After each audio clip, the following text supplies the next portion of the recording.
మీరేం చెప్పారు? యాక్సిడెంట్, అది కూడా సెల్ఫ్ యాక్సిడెంట్, కుదలేదంటారు, ఎవరు తోయలేదంటారు. మరి అలాంటప్పుడు సెల్ఫ్ యాక్సిడెంట్ జరిగింది. సెల్ఫ్ యాక్సిడెంట్ జరిగితే మరి ఇంపాక్ట్ స్టడీ ఏమైనా చేశారా? ఆ యాక్సిడెంట్ ఇంపాక్ట్ పారామీటర్స్ ని స్టడీ చేసి ఏమైనా దానికి సంబంధించినటువంటి సైంటిఫిక్ ఎవిడెన్స్ మీరు తీసుకొచ్చారా? చాలా సిస్టమేటిక్గా చెప్పాం, హై టెక్నాలజీ వాడు, లేటెస్ట్ టెక్నాలజీ వాడు, వెరీ గుడ్, వాడాలి. కానీ ఎక్కడ చూపించారు? ఫర్ ఎగ్జాంపుల్, బైక్ ఎలా పడింది? రైట్ సైడ్ పడింది. సో ఇప్పుడు ఇండియాలో డ్రైవింగ్ అనేటువంటిది ఎలా జరుగుతుంది? మనం లెఫ్ట్ సైడ్ వెళ్తాం, మన క్యారేజ్ వేస్ అన్ని కూడా లెఫ్ట్ సైడ్ ఉంటాయి. సో ఎప్పుడు కూడా ఇండియాలో జరిగినటువంటి బైక్ యాక్సిడెంట్స్ కనుక మీరు పరిశీలన చేస్తే అది లెఫ్ట్ సైడ్ పడుతుంది, రైట్ సైడ్ పడదు. ఎందుకంటే మన వెహికల్స్ అన్ని కూడా డిజైన్ అయ్యి ఉన్నాయి. అదే అమెరికా, యూరోప్ లాంటి దేశాల్లో వాళ్ళు రైట్ సైడ్ క్యారేజ్ వేలు వెళ్తారు, మనం లెఫ్ట్ సైడ్ క్యారేజ్ వేలు వెళ్తాం. వెయిట్ లెఫ్ట్ సైడ్ ఉంటుంది. మీరు చెప్పినట్టుగా బైక్ గాల్లోకి ఎగిరితే, ఎగిరిన బైక్ అంటే నీరు పల్ల మెరుగు నిజం దేవుడు ఎరుగు. సో నీరు ఎప్పుడు పల్లానికి వెళ్తుందా? పైకి వెళ్తుందా? సో నీరు పల్లానికి వెళ్ళినట్టుగానే వెయిట్ ఎటు ఉంటే అటువైపు పడుతుంది. మరి లెఫ్ట్ సైడ్ ఉండే బైక్స్ కి గాల్లోకి ఎగిరినప్పుడు తన బరువుకి తాను ఆ వైపు పడుతుంది, కానీ రైట్ సైడ్ ఎలా పడుతుంది? రెండవది, అది దానికి మడ్ గార్డ్స్ కూడా ఉన్నాయి. మరి ఆ మడ్ గార్డ్స్ బాడీ మొత్తం మీద బైక్ పడినప్పుడు ఎలాంటి ఇంపాక్ట్ క్రియేట్ చేయలేదు ఆ బాడీ మీద. ఏ రకమైనటువంటి మడ్ గార్డ్ ఇంజురీస్ కూడా అక్కడేమో కనిపించడం లేదు. హెల్మెట్ ఏమో ఇంటాక్ట్ గా ఉంది, గ్లాసెస్ ఇంటాక్ట్ గా ఉన్నాయి. మాస్క్ ఫస్ట్ మినిట్ నుంచి లాస్ట్ మినిట్ వరకు ఉన్న మాస్క్ చిన్న గీత కూడా పడలేదు, చిన్న చినుగు కూడా లేదు. మరి ఏ విధంగా చెరగకుండా యాజ్ ఇట్ ఈస్ గా అక్కడ పెట్టబడి ఉంది. మీరేమన్నారు? బొక్కబారులుగా పడ్డారు, బైక్ ఎగిరి మీద పడి. మరి బొక్కబారులుగా పడి ముఖానికి గాయాలైతే మరి ఇప్పుడు వెల్లకెల్లా ఉన్నాడు కదా, వెల్లకెల్లా ఉన్న వ్యక్తి మీద బైక్ ఎట్లా వచ్చి పడింది? ఈ ఈ ఈ రకమైనటువంటి స్టడీస్ ఏవి కూడా, ఇంపాక్ట్ స్టడీస్ ఏమి మనం చేయలేదు. ఇప్పుడు మనం ఫిజిక్స్ కానీ అరిథమెటిక్స్ కానీ చదువుకున్నటువంటి వాళ్ళందరికీ కూడా ఈ అంశాల మీద అవగాహన ఉంటుంది. అంటే బీకామ్ ఫిజిక్స్ కాదు, ప్రాపర్ ఫిజిక్స్ చదివినటువంటి వాళ్ళకి. సో దానిలో ఏం చెప్తుందంటే, మనకి టైమ్, డిస్టెన్స్, వెలాసిటీ, వీటన్నిటితో పాటు కొలిజన్, ఇంపాక్ట్ పారామీటర్స్ అనేటువంటి అంశాలు మనకు క్లియర్ గా అర్థమవుతాయి. ఇప్పుడు ఇది కనుక ఒకసారి మీరు చూస్తే, there is an angle of impact. So ఇక్కడ మనకి ఇప్పుడు ఐన్స్టీన్ థియరీ ఉంది, E = mc² అని. అలాగే ఇప్పుడు రూదర్ఫర్డ్స్ స్కాటరింగ్ అనేటువంటిది మనకి జనరల్ గా న్యూక్లియర్ ఫిజిక్స్ లోను, అలాగే మెకానిక్స్ లోను, క్లాసికల్ మెకానిక్స్ లోను చెప్పేటువంటి అంశం ఇది. సో దీని ప్రకారంగా ఏ విధంగా అంటే, ఇక్కడ రెండు రకాల హెడ్ ఆన్ కొల్యూజనా లేకపోతే ఒక ఆబ్జెక్ట్ ని కొల్యూజనా? ఇక్కడ హెడ్ ఆన్ కొల్యూజన్ లేదు, వెళ్ళి ఒక ఆబ్జెక్ట్ ని కొల్యూడ్ అవడం జరిగింది. హెడ్ ఆన్ కొల్యూజన్ లో ఇంపాక్ట్ పారామీటర్ 0 ఉంటుంది. బట్ ఇక్కడ హెడ్ ఆన్ కొల్యూజన్ కాదు కాబట్టి ఇంపాక్ట్ పారామీటర్ 0 కంటే ఎక్కువ ఉంటుంది. మరి దాన్ని ఏ విధంగా మీరు సైంటిఫిక్ గా అనలైజ్ చేశారని ఒక అంశం అయితే, ఇక్కడ క్లియర్ గా ఏం చెప్తుందంటే, the perpendicular distance between the path of a object, example car గానీ, అలాగే the centre of target another vehicle గానీ, అనదర్ ఆబ్జెక్ట్ గానీ, at the point of closest approach is the key parameter for understanding the dynamics of the collision. So collision ని అర్థం చేసుకోవడానికి key parameter అది ఉంటుంది. Its value అంటే the parameter value influence the severity and direction of the impact, అది చెప్తుంది. So దీని ప్రకారంగా మనము యాక్సిడెంట్ ని రీకన్స్ట్రక్షన్ చేయాలి. సో ఇక్కడ యాక్సిడెంట్ రీకన్స్ట్రక్షన్ అంటే మీరు సెల్ఫ్ యాక్సిడెంట్ అని చెప్తున్నారు కాబట్టి దాని రీకన్స్ట్రక్షన్ జరిగిందా? ఆ రీకన్స్ట్రక్షన్ ఎలా చేయాలని, in accident reconstruction understanding the impact parameter can help determine angle of impact, అలాగే speed of the vehicles and potentiality of impact. These are the crucial things for reconstructing the event. ఇవి రకరకాల loss, science చెప్తున్నటువంటి పరిస్థితిలో మరి ఈ bike body మీద, పూర్తిగా body మీదే పడింది, అలాగే కాళ్ళ మీద కానీ అక్కడ కానీ పడలేదు. మరి ఇట్లాంటి సిచ్యువేషన్ లో ఏ సైంటిఫిక్ ప్రిన్సిపల్ ప్రకారం జరిగినటువంటి యాక్సిడెంట్ లో మనిషి వెలకలా పడి దాని మీద బాడీ పడింది? మరి యాక్సిడెంట్ రీకన్స్ట్రక్షన్ అనేటువంటిది చూపించాలి కదా. మీరు సెల్ఫ్ యాక్సిడెంట్ అనేటువంటి దాన్ని పదే పదే చెప్తూ వచ్చారు, అది కూడా తాగి వచ్చారని చెప్తున్నారు. ఇక్కడ మొత్తం ఎంటైర్ జర్నీలో ఎక్కడా కూడా ప్రవీణ్ కుమార్ పగడాల గారికి సంబంధించినటువంటి ఫేస్ అయితే చూపించలేదు, పర్సన్ ని ఐడెంటిఫై చేయటం అయితే జరగలేదు. అంతేకాకుండా మరి ఎవరు ఈ పర్సన్ అనుకోవాలి? మేబీ ప్రాక్సీ పర్సనా, మేబీ క్లోన్ పర్సనా, మేబీ ఇంపర్సనేటా, లేకపోతే చూపించినటువంటి వీడియోలు ఏమైనా మిమిక్ చేయబడ్డాయా? ఎందుకనంటే అతను ప్రవీణ్ కుమార్ పగడాల అన్నదానికి ఎక్కడ కూడా నిదర్శనం లేదు, ఎవిడెన్స్ లేదు, ఫేస్ లేదు. మరి ఆ వ్యక్తి అసలు ఇంటి దగ్గర నుంచి బయలుదేరింది అతనా కాదా? అసలు ఎప్పుడు ఈ వ్యక్తి మాయమైపోయాడు, ఎప్పుడు ఈ వ్యక్తి బయలుదేరాడు అనేటువంటి దానికి ఎక్కడ కూడా ఎలాంటి ఆధారాలు కానీ, ఎలాంటి ఎవిడెన్స్ కానీ, అలాగే ఇదిగో మనిషి అని చూపించినటువంటి ఆధారాలు కానీ ఏమీ కూడా లేవు. అసలు ఫండమెంటల్ గా ఒక ప్రశ్న జనాలందరికీ ఎదురవుతుంది ఏంటంటే, 20 రోజులు టైం తీసుకుని ఇన్వెస్టిగేషన్ చేసి కొత్తగా ఏం చెప్పారు అనేది ఎదురవుతున్న ప్రశ్న. ఎందుకనంటే ఈ రోజు మీరు చూపించినటువంటి వీడియోస్ కానీ, మీరు చెప్తున్నటువంటి విజువల్స్ కానీ, ఇవన్నీ పబ్లిక్ ఆల్రెడీ చూసేశారు, వైరల్ అయిపోయినాయి. మన 2 రాష్ట్రాల్లోనూ వైరల్ అయిపోయినాయి. సో సోషల్ మీడియాలో వైరల్ అయిపోయిన వీడియోలు ఉన్నాయి అని పత్రికా విలేకరులు మిమ్మల్ని ప్రశ్నించినప్పుడు మేము ఏ విజువల్స్ అయితే చెప్పామో అవి నిజం కానీ అవేవి నిజం కాదని ఆ రోజు మీరే చెప్పారు. I'm telling police who ever is involved in the investigation, the particular police officer, నేను పర్టికులర్ పోలీస్ ఆఫీసర్ అని నేను చెప్పడం లేదు. So the police officers have stated saying మావి కరెక్ట్, బయట వచ్చింది కరెక్ట్ కాదని. బట్ ఈ రోజు ఫైనల్ ఇన్వెస్టిగేషన్ లో ఏవైతే సోషల్ మీడియా ద్వారా వైరల్ అయిన వీడియోస్ ఉన్నాయో అవి చూపించి ఇదే తాగి తూలి యాక్సిడెంటే చనిపోయాడు అనేటువంటి అంశాన్ని మీరు చెప్తూ వస్తున్నారు. మరి అలాంటప్పుడు కొత్తగా తీసుకొచ్చిన అంశం ఏముంది ఇందులో? అంతేకాకుండా ఇప్పుడు article 21 of the constitution life and Liberty గురించి మాట్లాడుతుంది. లైఫ్ అండ్ లిబర్టీ అనేది బ్రతికున్నటువంటి వ్యక్తిని కాదు, చనిపోయినటువంటి బాడీని, వ్యక్తిని కూడా రెస్పెక్ట్ చేయాలనేటువంటిది ఆర్టికల్ 21 యొక్క ఉద్దేశం. సుప్రీంకోర్టు కూడా పలుమార్లు చెప్పింది. అయితే మీరు ఇప్పుడు ఒక నింద వేశారు, ఏమని? తాగి యాక్సిడెంట్ చేసుకుని సెల్ఫ్ యాక్సిడెంట్ లో చనిపోయారని. ఇంకా నయం, సూసైడ్ చేసుకున్నాడని చెప్పలేదు. ఎందుకంటే ఎవరో గొద్దలేదు, తనకు తాను పడిపోయాడు, మీద బైక్ కూడా వేసుకుని చనిపోయాడు అని చెప్తున్నారు. ఇక్కడ ఎదురయ్యేటువంటి ప్రశ్నలు ఏంటంటే, ప్రీవియస్ హిస్టరీ, దానికి రిలేటెడ్ కొరాబరేషన్స్ ఏమీ లేకుండా క్యారెక్టర్ అసాసినేషన్ ఎలా చేస్తారు? ఇది ప్రజలు తీవ్రంగా బాధ పెడుతున్నటువంటి అంశం. ఎందుకనంటే ఒకవేళ అతను నిజంగానే హ్యాబిచువల్ డ్రింకర్ అయ్యండి, గతంలో తాగి ఉంటే ఆ తాగినటువంటి విధానం, ఆయన వాడుతున్న బ్రాండ్స్, ఇవన్నీ గురించి కూడా చెప్పుకుంటూ వచ్చి, సో రెగ్యులర్ గా ట్రావెల్ లో తాగుతారు, కారులో వెళ్తారా, బైక్ లో వెళ్తారా, వెళ్ళినప్పుడు కారులో వెళ్ళేటప్పుడు ఎలాంటి చోట కొనుక్కుంటారు, బైక్ లో వెళ్ళినప్పుడు ఎలాంటి చోట కొనుక్కుంటారు, ఎలాంటి బ్రాండ్స్ తాగుతారు, ఇవేమి కూడా మీరు చెప్పలేదు. మరి చెప్పకుండా చనిపోయినటువంటి వ్యక్తి మీద ఒక వ్యక్తిత్వ హననం చేసి, క్యారెక్టర్ అసాసినేషన్ చేసి తాగి చనిపోయాడు అని చెప్పేది తీవ్రంగా బాధపెడుతున్నట్టు అంశం. ఈ విషయంలో మీరు సరైనటువంటి ఎవిడెన్స్ తోటి అతను రెగ్యులర్ గా తాగుతాడు, రోజుకి ఎంత తాగుతాడు అనేటువంటి అంశాలు చెప్పకుండా ఒక వ్యక్తిత్వ హననం చేయడం అనేటువంటిది it's a state's irresponsible behaviour అనేటువంటి భావన లిబరేషన్ కాంగ్రెస్ పార్టీ అలాగే పబ్లిక్ అనుకుంటున్నారు. From the public point of view, I'm demanding the state to say apology to the people for assassinating his character. నుంచి చివరి వరకు ఉన్నటువంటి ప్రతి ఈవెంట్ ని కూడా లింక్ చేయాల్సిన అవసరం ఉంది.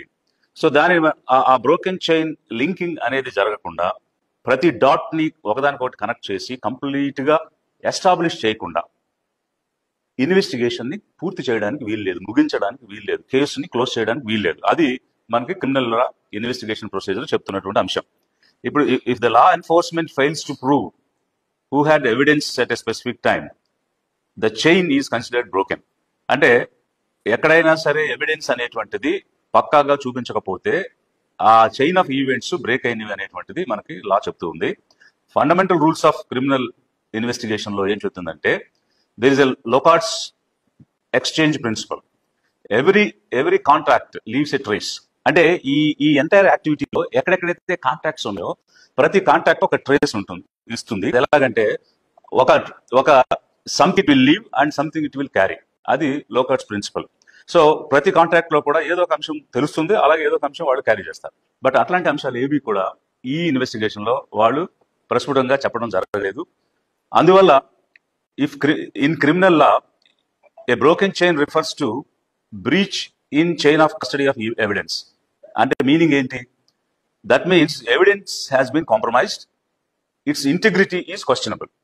సో అంటే ఇన్వెస్టిగేషన్ జరిగినటువంటి విధానం ఈ రోజు క్వశ్చనబుల్ గా తయారైంది అనడానికి మనకి క్రిమినల్ లా ఉన్నటువంటి సిచ్యువేషన్ మనకు చెప్తూ ఉంది. అంతేకాదు, మనము డిజిటల్ ఎరాలో ఉన్నాము, ట్రాన్స్పరెంట్ అంటే ఐతో చూడగలిగినటువంటి పరిస్థితిలో ఉన్నాం. గతంలో బుక్ మార్క్స్ చూపించి, చట్టాలు చూపించి, పుస్తకాలు తెరిచి ఆ పర్టికులర్ లైన్ అని బుక్ మార్క్స్ చూపించేటువంటి ఎరా వేరు, ఇప్పుడున్నటువంటి ఎరా వేరు. ఈ ఎరాలో ప్రతిదీ కూడా డిజిటలైజ్ అయ్యి ట్రాన్స్పరెంట్ గా ఉన్నటువంటి పరిస్థితిలో ఎందుకని ప్రతి అంశాన్ని, అంటే ఇక్కడ ఎవ్రీ డాట్, హైదరాబాద్ లో బయలుదేరారు, పలు చోట్ల హైదరాబాద్ నుంచి చౌటుప్పల్ నుంచి సూర్యాపేట, కోదాడ, ఇలా కీసర, విజయవాడ, పొట్టిపాడు, ఇట్లా అనేక రకాల ప్రాంతాల నుంచి వెళ్ళినప్పుడు ఎంటైర్ చైన్ ఆఫ్ ఈవెంట్స్ ని డాట్ టు డాట్ ఎందుకు లింక్ చేయలేదు? Without linking every dot, without linking every chain, investigation is not complete అని లా చెప్తుంది. మరి ఇలాంటి సందర్భంలో బ్రోకెన్ చైన్ లింకింగ్ చేయకుండా కేసు క్లోజ్ చేశామని ఎలా చెప్తున్నారు అనేటువంటిది మొదటి అంశం. అలాగే సైకలాజికల్ గా కనుక గమనిస్తే, ఇప్పుడు మీరేం చెప్పారు? డ్రంక్ అండ్ డ్రైవ్ లో సెల్ఫ్ యాక్సిడెంట్ చేసుకుని చనిపోయారని చెప్తున్నారు. మరి సెల్ఫ్ యాక్సిడెంట్ చేసుకుని చనిపోయినప్పుడు డ్రంక్ అండ్ డ్రైవ్ అన్నప్పుడు సైకలాజికల్ అనాలిసిస్ అనేటువంటిది కూడా మనం చేయాల్సిన అవసరం ఉంది. అసలు ఈ ప్రవీణ్ కుమార్ పగడాల అనేటువంటి వ్యక్తికి డ్రింకింగ్ హ్యాబిట్ ఉందా? ఉంటే ఎలా తాగుతారు? అంటే అప్పుడప్పుడు తాగుతారా, రెగ్యులర్ గా తాగుతారా? ఒకవేళ అలా రెగ్యులర్ గా తాగే వ్యక్తి అయితే మరి గతంలో ఏ విధంగా ఈ లిక్కర్ కొనుక్కునేవాడు? రకరకాల బ్రాండ్స్ కొన్నారని మీరు చెప్పారు. ఏ బ్రాండ్స్ కొనేవాడైనా, ఏ బ్రాండ్స్ తాగేవాడైనా, ఆ బ్రాండ్స్ ఎక్కడి నుంచి కొనేవాడు, దానికి పేమెంట్ ఏ విధంగా జరిగేది? ఇప్పుడు చిల్లర కొట్టుల్లోకి వెళ్ళి ఫోన్ పేలో చేసినట్టుగా చూపిస్తున్నారు. ఒకవేళ అతను డ్రంకర్డ్ అయితే, రెగ్యులర్ గా తాగే వ్యక్తి అయితే, రెగ్యులర్ గా తాగే వ్యక్తికి బ్రాండ్ స్పెసిఫిసిటీ కూడా ఉంటుంది కదా. మరి ఏ బ్రాండ్ తాగేవాడు, ఆ బ్రాండ్స్ ఎక్కడ కొనేవాడు, దానికి పేమెంట్ ఏ విధంగా చేసేవాడు? ఫోన్ పేలో చేసేవాళ్ళ, లేకపోతే బ్యాంక్ అకౌంట్ ద్వారా చేసేవాళ్ళ? మరి బ్యాంక్ స్టేట్మెంట్ ఎందుకు తీయలేదు? తన యొక్క జీవన విధానాన్ని మీరు ఎందుకు పరిగణలోకి తీసుకుని దానిని మీరు చూపించలేదు? ఎందుకనంటే కేవలం 4 షాపులకు వెళ్ళి చిల్లర కొట్లో కొన్నటువంటి అంశాలు చూపించి తాగేసి సెల్ఫ్ యాక్సిడెంట్ చేసుకున్నాడు అని చెప్తున్నారు. మరి అంతేకాకుండా మీరు ఏం చెప్తున్నారు అంటే ఒక ఈవెంట్స్ ని ఒకదాని తర్వాత ఒకటి చెప్పుకుంటూ పోతూ కంక్లూజన్స్ ఇచ్చేస్తున్నారు. అంతేగాని కనెక్టింగ్ లింక్స్ ఇవ్వడం లేదు. ఒకదానికి ఒకటి కనెక్షన్ నుంచి క్యాస్కేడింగ్ నుంచి కంక్లూజన్ అనేటువంటి రాకుండా కంక్లూజన్ ఇవ్వడం అనేటువంటిది దీనిలో మనం చూసాం. అందువల్లే ఇన్ని ప్రశ్నలు అరైజ్ అవ్వడానికి అవకాశం వచ్చింది. మరొక అంశము, అసలు అతని యొక్క హ్యాబిట్స్ ఏంటి? బైక్ ఎందుకు నడిపారు? ఇప్పుడు 450 ఇంచుమించు 50 కిలోమీటర్లు సింగిల్ హ్యాండెడ్ గా డ్రైవ్ చేసుకుని రావాలని ఎందుకు అనుకున్నారు? అంటే గతంలో ఈయన బైక్ నడిపేవాడు, అన్నట్టు ఏ విధంగా నడిపేవాడు? తన అటైర్ ఏంటి? ఒకరే వెళ్ళేవారా, లేకపోతే కలిసి వెళ్ళేవారా? లాంగ్ డిస్టెన్స్ ట్రావెల్స్ ఉన్నాయా? ఉంటే అసిస్టెన్స్ ఉంటుందా? సింగిల్ గా వెళ్తారా? ఇట్లాంటి అంశాలు ఏవి కూడా మీరు చేయలేదు. ఎందుకంటే there is a law call res gestae. So it's a Latin form. Res gestae అంటే facts and statements that are closely connected to the event. So ఇప్పుడు మనకి ఇండియన్ ఎవిడెన్స్ యాక్ట్ ఏం చెప్తుందంటే రెస్గెస్టేని తప్పకుండా కన్సిడరేషన్ కు తీసుకోవాలి. సో దానిలో ఏం చెప్తున్నారు? ఇప్పుడు principles of res gestae is embodied in section 6 of the Indian evidence act 1872. So ఇది తప్పకుండా తీసుకుంటే దీనిలో మనకి ఏమవుతుందంటే trustworthy and admissible issues మనకు వస్తాయి. ఇక్కడ trustworthy and admissible proofs, evidences ఏవి కూడా అక్కడ చెప్పినటువంటి పరిస్థితి లేదు. అసలు తన యొక్క జీవన లైఫ్ స్టైల్ ఏంటనేది చెప్పలేదు. అతను తిరుగుబోతా అట్లాంటి అంశాలు ఏది కూడా రాలేదు. కానీ ఒక క్యారెక్టర్ అసాసినేషన్ అనేది తాగి చనిపోయాడు అనేటువంటిది మాత్రం, అంటే పదే తాగాడు చనిపోయాడు ఇదే చెప్తున్నారు తప్ప దానికి కొరాబరేటివ్ ఎవిడెన్సెస్ ఏవి కూడా ఎక్కడ కూడా ప్రీవియస్ హిస్టరీని బట్టి, లైఫ్ స్టైల్ని బట్టి రెస్గెస్తే అనేటువంటి దాన్ని మీరు కన్సిడరేషన్లోకి తీసుకోలేదు. Circumstantial evidence of a state of mind అది మనకి రెస్గెస్టేలో వస్తుంది. ఆ circumstantial evidence of state of mind గురించి ఎక్కడ కూడా మీరు చూపించినటువంటి పరిస్థితి లేదు. అలాగే ఇప్పుడు doctrine of principles of criminal investigation అనేటువంటిది కూడా ఉంది మనకి. నేను ఇప్పుడు అందులో ఉన్నటువంటి ప్రొవిజన్స్ కూడా ఒకటి చెప్తాను. If law enforcement fails to prove who had the evidence at a specific time, the chain is considered broken. So ఎప్పుడైతే ఇది కనెక్టివిటీ మిస్ అయిందో, చైన్ బ్రేక్ అయింది అనేటువంటి పరిస్థితి ఒకటైతే, మనకి రెసిస్పా లాకిటర్ అనేటువంటి ఒక ప్రిన్సిపల్ ఉంది. అంటే ఫ్యాక్ట్స్ స్పీక్స్ ఫర్ దెమ్సెల్వ్స్, అంటే నిజాలు తానుగా తెలుస్తాయి, చెప్తాయి. ఇక్కడ intact nature of the bike and helmet చాలా డౌట్స్ ని, క్వశ్చన్స్ ని రైజ్ చేస్తుంది. అలాగే ఇప్పుడు డాక్ట్రిన్ ఆఫ్ పేరెంట్స్ ప్యాట్రీ అనేటువంటిది ఒకటి ఉంది. అంటే అదేంటంటే the state acts as the guardian of the people and it is duty of the state to protect the rights the individuals in the state. So అలాంటి పరిస్థితిలో ఎస్పెషల్లీ సస్పిషియస్ డెత్స్ ఉన్నప్పుడు it's state's duty to properly investigate and bring out the facts. So అది doctrine of parens patriae చెప్తుంది. అలాగే doctrine of public interest ఉంది. దీని ప్రకారంగా where there is a suspicious foul of play in deaths, concerned citizens or organizations can approach the court for seeking justice. అంతేకాకుండా doctrine of locus stand అనేది ఉంది. దీని ప్రకారం which allows non-family members or organizations to seek intervention in the cases of suspicious deaths. అదేవిధంగా unexplained injuries strongly suggest external involvement in death.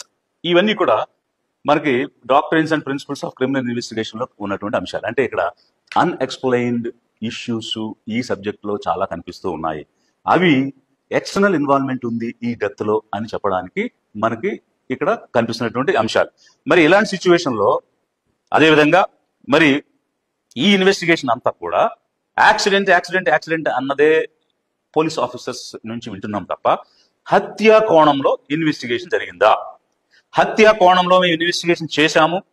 ఏ రకంగా అంటే general గా public prosecution side నుంచి ఎప్పుడూ కూడా ఇన్అడ్మిసిబుల్ ఎవిడెన్సెస్ అనేటువంటివి లేకుండా ఇన్వెస్టిగేషన్ చేస్తారు, సో దట్ అదర్స్ అడ్వాంటేజ్ తీసుకోకుండా ఉండడం కోసం.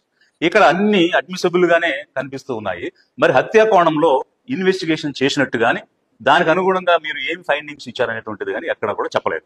ఫర్ ఎగ్జాంపుల్, మీరు మొదటి ప్రిలిమినరీ రిపోర్ట్ ఇచ్చారు. ఇచ్చినప్పుడు ఆల్కహాలిక్ అనేటువంటి అంశం చెప్పలేదు. మన రెండు రాష్ట్రాల్లో జరిగినటువంటి అంశాలు కనుక ఒకసారి చూస్తే, మంత్రి నారాయణ గారి కుమారుడు హైదరాబాద్ లో చనిపోయినప్పుడు వెంటనే మద్యం తాగి చనిపోయాడని ధృవీకరించారు.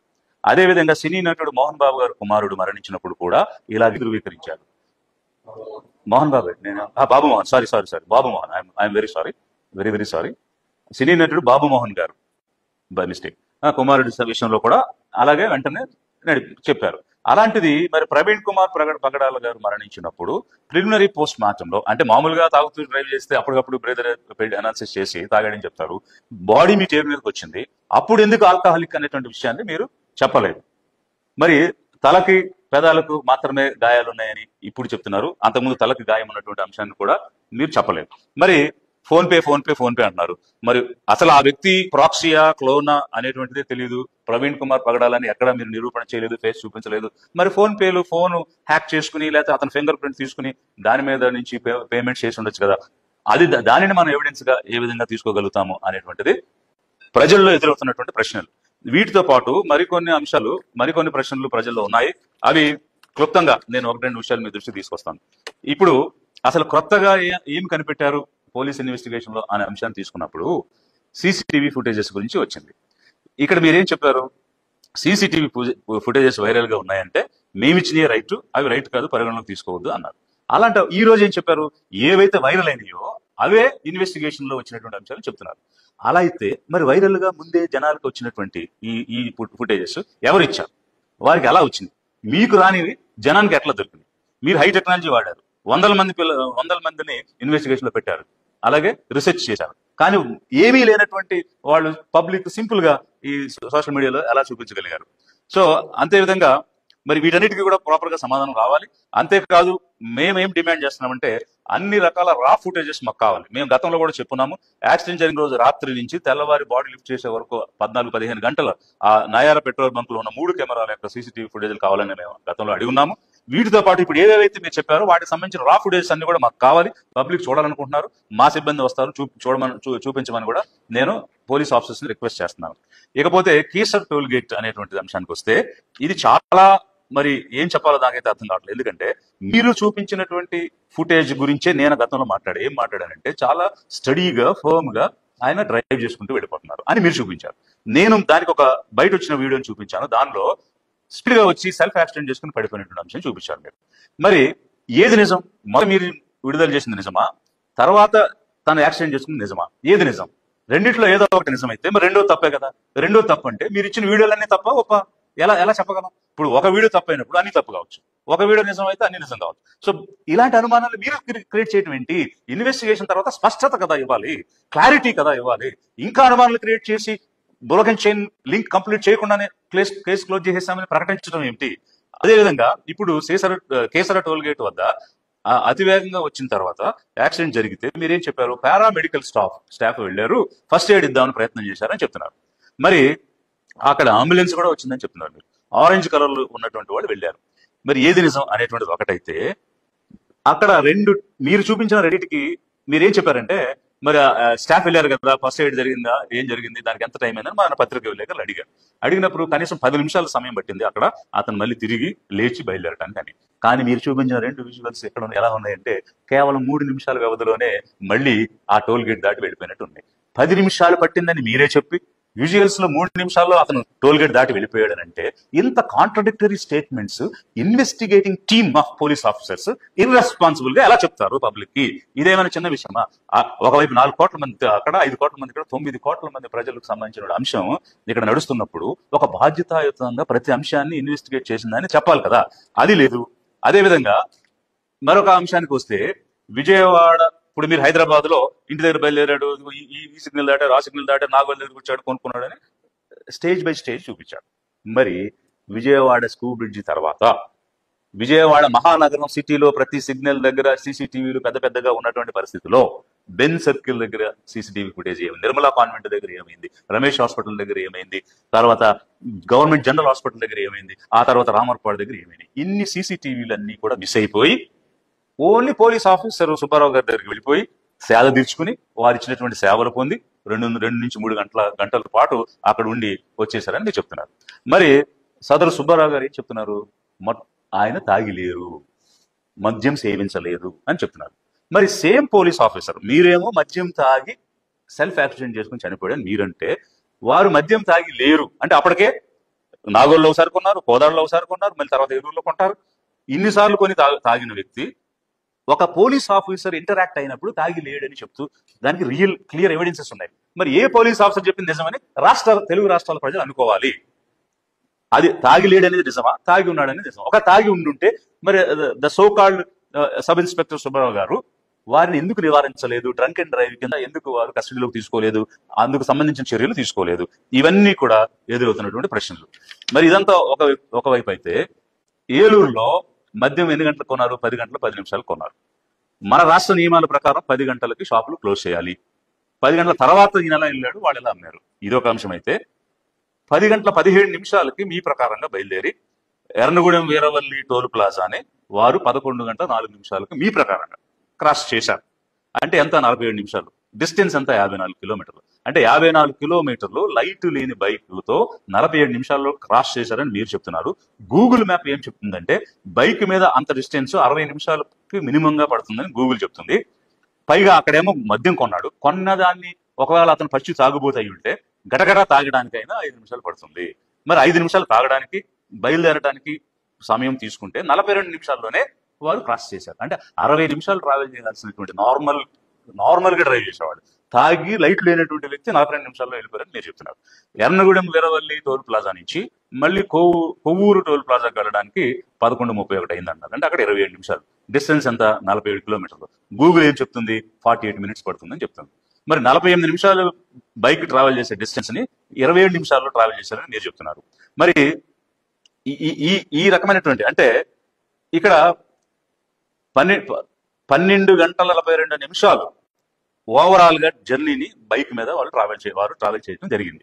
అంటే ఒక వ్యక్తి 12 గంటల 42 నిమిషాలు ప్రయాణం సొంతంగా బైక్ మీద చేసి ఎక్కడ భోజనం చేయడా, టిఫిన్ కూడా చేయడా, మంచినీళ్ళు కూడా తాగడా, కనీసం న్యాచురల్ కాల్స్ కూడా వెళ్ళడా, వాష్రూమ్స్ కూడా వాడుకోడా, అవే చెప్పలేదే. ఎక్కడ తిన్నాడు కానీ, ఎక్కడ కనీసం టాయిలెట్కి వెళ్ళాడని కానీ, ఈ విషయాలు ఏవి కూడా చెప్పలా. మరి కనీసం ఇప్పుడు మందు కొనుక్కున్న వ్యక్తి సాధారణంగా తాగినోడికి ఏముంటుంది? క్రైవింగ్ ఉంటుంది. ఇంకా తినాలి అంటే ఒక ప్రెగ్నెంట్ ఉమెన్ సిచ్యువేషన్ ఎలా ఉంటుందో, ఒక డ్రంక్ చేసిన అంటే మెడికల్ ఆఫీసర్ వచ్చినటువంటి ఇన్ఫర్మేషన్. సో దీని ప్రకారం క్రైవింగ్ ఉంటుంది. మామూలుగా 100 గ్రామ్స్ తినేవాడు 150 గ్రామ్స్ తింటాడు అనేది జనరల్ గా ఉండే ఒపీనియన్. అలాంటిదే మరి త్రాగిన తర్వాత అంత క్రేవింగ్ ఉంటే తిండి ఎక్కడ తినలేదే, తిన్నట్టు మీరు ఎక్కడ ఒక విజువల్ కూడా చూపించలేదే, ఎక్కడ కొనుక్కున్నట్టు కూడా మీరు చూపించలేదే, ఎందుకని? సో ఇట్లా అనేక రకమైనటువంటి ప్రశ్నలతో పాటు మీరు ఇచ్చినటువంటి ఇన్ఫర్మేషన్ ఏంటంటే హెడ్ ఇంజురీ ఉందని ఇప్పుడు చెప్పారు. మొదట చెప్పరా? మేము చెప్పాం. మేము మొదట అడిగిన ప్రశ్నల్లో అక్కడ లైవ్ విట్నెస్ ఒక వ్యక్తి చెప్పాడు. ఏమనంటే బాడీ ఎత్తేటప్పుడు హెల్మెట్ తీస్తే ముద్దగా పడిపోయింది రక్తం అని చెప్పాడు. సో అప్పటికే తెలుసు. పోస్ట్ మార్టం చేశారు. పోస్ట్ మార్టం చేసినప్పుడు యాక్చువల్ గా అక్కడ ఉన్నటువంటి డాక్టర్స్ మీద ఉన్న అభియోగాలు ఉన్నాయి. Some Sunitha, some Krishnaraju, some Kannadi, వీళ్ళందరూ కూడా ఆఫీసర్స్ ఉన్నారు. అయితే ముందు రోజు అంటే నిన్నగాక మొన్న రోజు మీ డిఎస్పీ వీళ్ళందరూ కూడా హాస్పిటల్కి వెళ్ళి సూపరింట్ రూమ్ లో కూర్చుని అప్పుడు రిపోర్ట్ రాయించి అప్పుడు నెక్స్ట్ డే వచ్చి చెప్పారనేటువంటి ఇన్ఫర్మేషన్ కూడా బయట సర్క్యులేట్ అవుతూ ఉంది. కృష్ణరాజు అనేటువంటి వ్యక్తి మీద పోలీస్ కేసులు ఉన్నాయి కాబట్టి ఒత్తిడి చేసి ఈ విధంగా రాయించారా అనే ప్రశ్నలు కూడా చాలా మంది రాజమండ్రి నుంచి ఫోన్ చేసి చెప్పడం జరిగింది. సో ఇవన్నీ పక్కకు పెడితే మీరు ఈ హెడ్ ఇంజురీ గురించి మొదట ప్రిలిమినరీ రిపోర్ట్ లో ఎందుకు చెప్పలేదు, ఇప్పుడు కొత్తగా ఎందుకు చెప్తున్నారు? అది కూడా పబ్లిక్ బయటకు తీసుకొచ్చినప్పుడు మేము ప్రశ్నించినప్పుడు. అదే విధంగా మళ్ళీ ఇంకా ఏం చెప్పారు? ఆల్కహాల్ గురించి ఆ రోజు చెప్పలేదు, ఈ రోజు కొత్తగా చెప్తున్నారు. మరి కాలు కాలింది అని ఆ రోజు చెప్పారు, ప్యాంటు కాలలేదు. మరి కాలు కాలిన దాన్ని మీరే చెప్పారు పాథాలజీకి పంపించాము అని. మరి పాథాలజీ రిపోర్ట్ కాలిన దాని మీద ఏమొచ్చింది అనేటువంటి అంశం కూడా మీరు చెప్పలేదు. రాపుడు గాయాలు ఉన్నాయని చెప్పారు. మరి బట్టలు ఎక్కడా చినగలేదు. ఎక్కడైనా అంటే వెరీ రీసెంట్ గా గేట్ కాలేజ్ దగ్గర ఒక సిఐడి ఎస్ఐ కూడా యాక్సిడెంట్ కి గురయ్యాడు. అతన్ని కూడా అదే రాజమండ్రి హాస్పిటల్ తీసుకొచ్చారు. తీసుకొచ్చినప్పుడు అక్కడ ఉన్నటువంటి కొలీగ్ పోలీస్ ఆఫీసర్స్ కూడా చూస్తే అక్కడ చిరిగిపోయినటువంటి షర్ట్లు, రాపిడి గాయాలు, చెదిరిపోయిన జుట్టు, అంటుకున్నటువంటి బురద, కారుతున్నటువంటి రక్తం, అక్కడ యాక్సిడెంట్ అయిన సీన్ పక్కగా కనిపిస్తుంది. బట్ ఇవేవి కూడా ఈ ప్రవీణ్ కుమార్ పగడాల గారి అంశంలో కనిపించలేదనేటువంటిది ఆ హాస్పిటల్లో ఉన్నటువంటి సిబ్బంది రకరకాలుగా చెప్పినటువంటి అంశాలు. సో ఇవన్నీ కూడా ప్రజల్లో ఉన్నటువంటి అనుమానాలు. నేను ప్రజల పక్షాన లిబరేషన్ కాంగ్రెస్ పార్టీ నుంచి మాట్లాడుతున్నాను, రాష్ట్రాన్ని ప్రశ్నిస్తున్నాను. I'm questioning the state because it's state's responsibility to protect the individuals and especially in suspicious death. It's responsibility of the state to dispel the doubts. So అట్లాంటి సిచ్యువేషన్ లో మరి ఇవన్నీ కూడా ఎందుకు క్లియర్ గా చెప్పడం లేదనేటువంటిది ఒకటైతే, ఒక రెస్పాన్సిబుల్ సిటిజన్ గా ఆర్టికల్ 51A ఫండమెంటల్ డ్యూటీస్ ప్రతి సిటిజన్ కి ఇచ్చింది. మేము లిబరేషన్ కాంగ్రెస్ పార్టీ ద్వారా ఫండమెంటల్ రైట్స్, ప్రతి వ్యక్తికి హక్కులు రావాలి అని ఎలా పోరాడి చేస్తున్నామో, సిటిజన్ చేయాల్సిన డ్యూటీస్ గురించి కూడా మేము ఖచ్చితంగా మాట్లాడతాం. సో అందులో భాగంగా ఇలాంటి ఇన్సిడెంట్స్ మళ్ళీ జరగకూడదు, పునరావృతం కాకూడదు, లా అండ్ ఆర్డర్ ప్రొటెక్ట్ కావాలి అనేటువంటి అంశంలో భాగంగా prevention is better than cure. కాబట్టి మనం జబ్బు వచ్చిన తర్వాత నయం చేసుకునే కంటే రాకుండా కాపాడుకోవడం అవసరం. ఇలాంటి ఉదంతాలు పునరావృతం కాకుండా చర్యలు అప్రమత్తం ప్రజలు అవ్వాల్సిన అవసరం ఉంది. అందుకోసం నేను రాష్ట్రాన్ని ఐఎమ్ క్వశ్చనింగ్ ది స్టేట్. మీరు ఇలాంటి అంశాలను పునరావృతం కాకుండా నిజాలు అబద్ధాలు ఏమిటనేటువంటిది స్పష్టంగా ప్రజలకు తెలియచేయాలి. ఎందుకనంటే it's a crime against the state. So ఇట్లాంటి సిచ్యువేషన్ లో ఒక ఎవాంజలిస్ట్, అది ఏ మతం చెందినవాడైనా కావచ్చు, అతను వ్యక్తిగతం కాదు, అతను ఒక కుటుంబానికి పరిమితం కాదు, is a public person, who ever it is, what ever may the religion. So అట్లాంటి సిచ్యువేషన్ లో ఒక పబ్లిక్ యాక్టివిటీ జరిగినప్పుడు, ఒక పబ్లిక్ ఇంట్రెస్ట్ ఇన్వాల్వ్ అయినప్పుడు, it's responsibility of the state to dispel the doubts.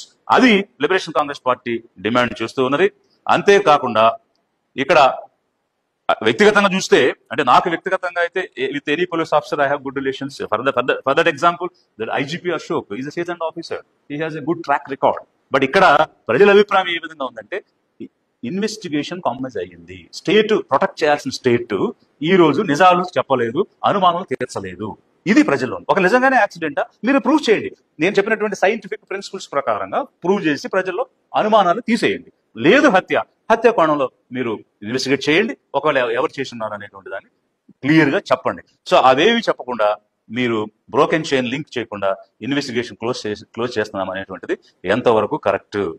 ఒకవేళ మరి స్టేట్స్ రెస్పాన్సిబిలిటీ తీసుకుని సరైనటువంటి సమాచారం ఇవ్వలేకపోతే, సిటిజన్స్ గా మేము ఫ్యాక్ట్ ఫైండింగ్ జాయింట్ యాక్షన్ కమిటీని ఫామ్ చేసి సీన్ రికన్స్ట్రక్షన్ చేసి నిజాలు ఏమిటనేటువంటి ప్రజలకు తెలియజేసేటువంటి ప్రక్రియలోకి వెళ్లాల్సి వస్తుంది. ప్రజలందరూ కూడా కోరుకుంటున్నారు, ఒక జేఏసీని ఫామ్ చేయండి, ఫ్యాక్ట్ ఫైండింగ్ చేయండి, సీన్ రికన్స్ట్రక్ట్ చేయండి, end to end broken chain లేకుండా, ఇన్ అడ్మిసిబుల్ ఎవిడెన్స్ కాకుండా అడ్మిసిబుల్ ఎవిడెన్స్ తోటి రండి అని చెప్పేసినటువంటిది ప్రజల నుంచి డిమాండ్ వస్తుంది. కాబట్టి మీరు మేము అడిగినటువంటి ప్రశ్నలన్నిటికీ, అనుమానాలన్నిటికీ స్పష్టత ఇస్తారా, లేక ఈ సోషల్ యాక్టివిస్టులు కానీ ఆర్గనైజేషన్స్ కానీ ముందుకు వచ్చి ఒక జాయింట్ యాక్షన్ కమిటీగా ఫామ్ అయ్యి ఫ్యాక్ట్ ఫైండింగ్ మిషన్ ద్వారా పబ్లిక్ కి నిజాలు తెలియచేయాలా? I'm leaving it to the state. Depending upon the action response of the state మేము ముందుకు వెళ్తాం అనేటువంటి అంశాన్ని కూడా మీకు తెలియజేస్తున్నాను. అదేవిధంగా మరొక 2 అంశాలు కూడా రాష్ట్ర ప్రజలు ఎదురు చూస్తున్నటువంటిది, తిరుపతి లడ్డూ ప్రసాదంలో కల్తీ జరిగింది అనేటువంటి అంశం విచారణ చేయకుండా మీరు మాట్లాడారు. మరి దానికి సుప్రీంకోర్టు తప్పుపట్టి ఒక కమిటీని వేయండి, విచారణ చేయమని చెప్పింది. మీరు కమిటీ వేశారు, విచారణ చేశారు, దానికి టైం ఇచ్చారు. మరి టైం ఇచ్చిన తర్వాత ఆ రిపోర్ట్ ఎందుకు రాలేదు? ఈ అంశం దేశంలోనే కాదు, ప్రపంచ వ్యాప్తంగా లార్డ్ వెంకటేశ్వరాన్ని పూజించేటువంటి ప్రతి ఒక్కరూ కూడా నిజం తెలుసుకోవాలని కోరుకుంటున్నారు. కాబట్టి లడ్డూ ప్రసాదంలో కల్తీ జరిగిందా లేదా తెలియాలి, ప్రజలకు చెప్పాలి, లిబరేషన్ కాంగ్రెస్ పార్టీ డిమాండ్ చేస్తుంది. అదే విధంగా వక్ఫ్ బిల్లు పార్లమెంట్ లో ఆమోదానికి వచ్చింది. మరి మేము సెక్యులర్ పార్టీలని చెప్పుకునేటువంటి తెలుగుదేశం కానీ, జనసేన కానీ, వైసీపీ కానీ ఏవైతే ఉన్నాయో వాళ్ళందరూ కూడా ముస్లిం మైనారిటీల యొక్క హక్కులను హరించే విధంగా అక్కడ చర్యలు జరుగుతున్నప్పుడు దానిని మీరు ఎందుకు వ్యతిరేకించలేదు? దానికి అనుకూలంగా మీరు ఎందుకు పార్లమెంట్ లో, రాజ్యసభలో ఓట్లు వేశారు, లోక్సభలో, రాజ్యసభలో అనేది ఒకవైపు అయితే, మేము కొన్ని సవరణలు చెప్పాం అని అన్నారు. అసలు మీరు ఏం సవరించమని అడిగారు? ఆ సవరణలు చేశారా, చేయలేదా? చేయనప్పుడు మీరు ఎందుకు ఆ బిల్లుకి మీరు అనుకూలంగా ఓట్లు వేశారు? ఎవరిని మోసం చేయడానికి మీరు సెక్యులర్ అని చెప్పుకుని ఉంటున్నారు? మైనారిటీలు ఆలోచించాలి, రాష్ట్ర ప్రజలు ఆలోచించాలి. ఎవరు ఎవరి వైపున ఉండి పనిచేస్తున్నారు, ఎవరు ఎవరిని వాడుకోవడానికి దోచుకోవడానికి ప్రయత్నం చేస్తున్నారు, నిజాలు అనేటువంటివి ప్రజలు చెప్పకుండా మభ్య పెట్టాల్సిన అవసరం ఎందుకుంది? ఏ విషయంలో అయినా సరే, లడ్డూ ప్రసాదం విషయంలో నిజమేంటి చెప్పండి, ప్రవీణ్ కుమార్ పగడాల గారి మరణంలో నిజమేంటో చెప్పండి. ప్రజలు నిజం కోరుకుంటున్నారు, అంతేకాని ఏదో మసిబూసి మారేడుకాయ చేసేటువంటి విషయాలు కోరుకోవడం లేదు. We want the truth, let the truth only prevail. Thank you.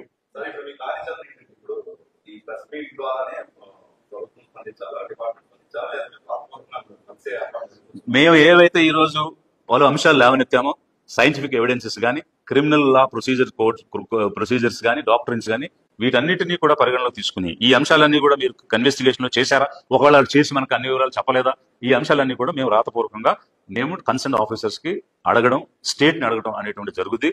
సరైనటువంటి సమాధానం రాకపోతే మేము ఎవరైతే సోషల్ యాక్టివిస్టులు ఉన్నారో, ఎవరైతే నిజ నిర్ధారణ కోసం కోరుకుంటున్నారో, వీరందరి యొక్క సమక్షంలో కావాల్సినటువంటి విధంగా ఒక ఫ్యాక్ట్ ఫైండింగ్ మిషన్ ని, జాయింట్ యాక్షన్ కమిటీని ఏర్పాటు చేసే విధంగా వారందరితో కూడా సంప్రదించి ముందుకు వెళ్తాము. అంతేకాకుండా లిబరేషన్ కాంగ్రెస్ పార్టీ కూడా ఎక్కడ ఎప్పుడు ఏ తప్పు జరిగినా దానిని ప్రజలకు నిజాలు తీసుకెళ్లేటువంటి అంశంలో ముందుకు వస్తుంది.